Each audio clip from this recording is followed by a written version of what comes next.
दोस्तों नमस्कार।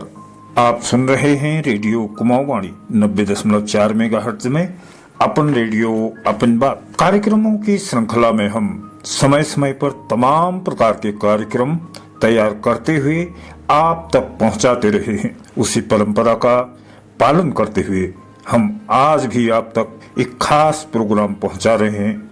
यह प्रोग्राम है क्रिश्चियन भाइयों द्वारा मनाया जाने वाला त्योहार क्रिसमस की ढेर सारी शुभकामनाएं।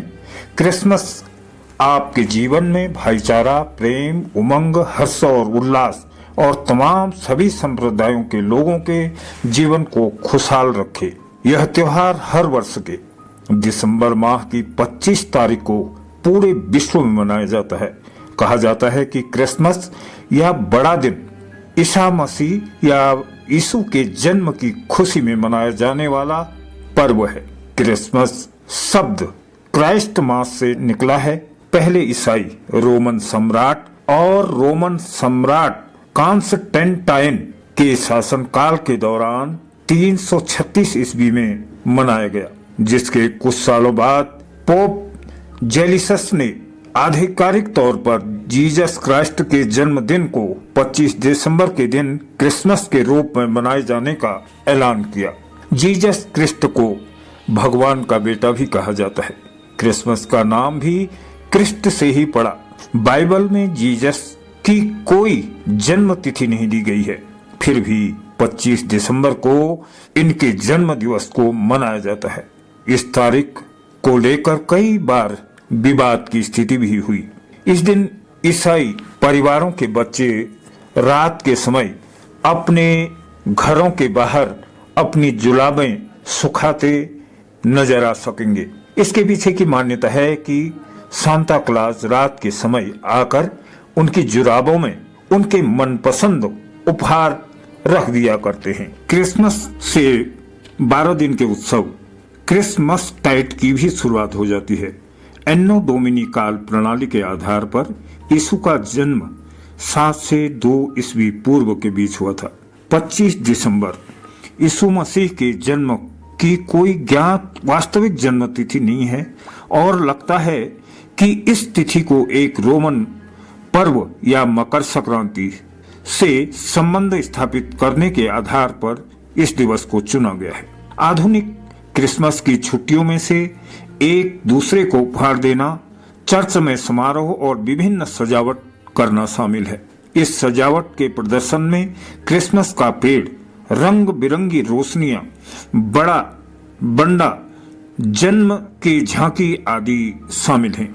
ईसाई होने का दावा करने वाले कुछ लोगों ने बाद में जाकर इस दिन को चुना, क्योंकि इस दिन रोम के गैर ईसाई लोग अजय सूर्य का जन्मदिन मनाते हैं और ईसाई चाहते थे कि यीशु का जन्मदिन भी इसी दिन मनाया जाए। सर्दियों के मौसम में जब सूरज की गर्मी कम हो जाती है तो गैर ईसाई इस इरादे से पूजा पाठ करते और रीति रस्म मनाते थे कि सूरज अपनी लंबी यात्रा से लौट आए और दोबारा उन्हें गर्मी और रोशनी दे। उनका मानना था कि 25 दिसंबर को सूरज लौटना शुरू करता है। इस त्योहार और इसकी रस्मों को ईसाई धर्म गुरुओं ने अपने धर्म से मिला लिया और इसे ईसाइयों का त्योहार नाम दिया, यानी क्रिसमस डे, ताकि गैर ईसाइयों को अपने धर्म की तरफ खींच सकें। क्रिसमस को सभी ईसाई लोग मनाते हैं और आजकल कई गैर ईसाई लोग भी इसे धर्मनिरपेक्ष सांस्कृतिक उत्सव के रूप में मनाते हैं। क्रिसमस के दौरान उपहारों का आदान प्रदान, सजावट का सामान, छुट्टियों के दौरान मौज मस्ती के कारण यह एक बड़ी आर्थिक गतिविधि भी आज बन गया है। अधिकांश खुदरा विक्रेताओं के लिए इसका आना अपने आप में एक बड़ी घटना सा होता है। सांता क्लॉज को बच्चे जानते हैं।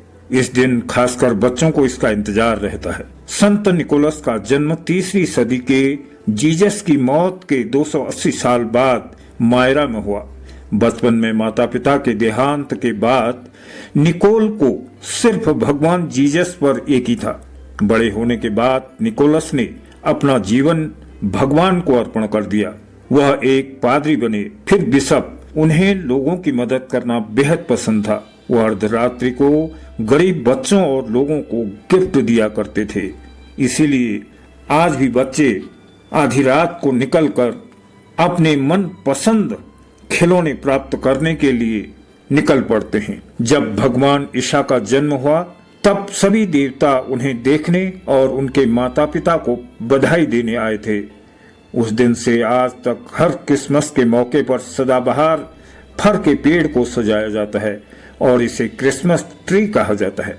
क्रिसमस ट्री को सजाने की शुरुआत करने वाला पहला व्यक्ति बेनिफेंस टूयो नामक एक अंग्रेज धर्म प्रचारक थे। यह पहली बार जर्मनी में 10वीं शताब्दी के बीच शुरू हुआ। दुनिया का सबसे पहला क्रिसमस कार्ड विलियम एंगले द्वारा 1842 में भेजा गया था। अपने परिजनों को खुश करने के लिए इस कार्ड पर किसी शाही परिवार के सदस्य की तस्वीर थी।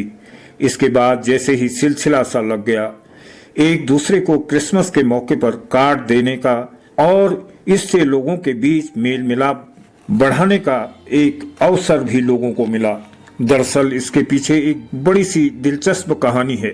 दुनिया में 4वीं शताब्दी के पहले ईसाई समुदाय इस दिन को त्योहार के रूप में नहीं मनाते थे, मगर 4वीं शताब्दी के बाद इस दिन ईसाइयों का प्रमुख त्योहार मनाया जाने लगा।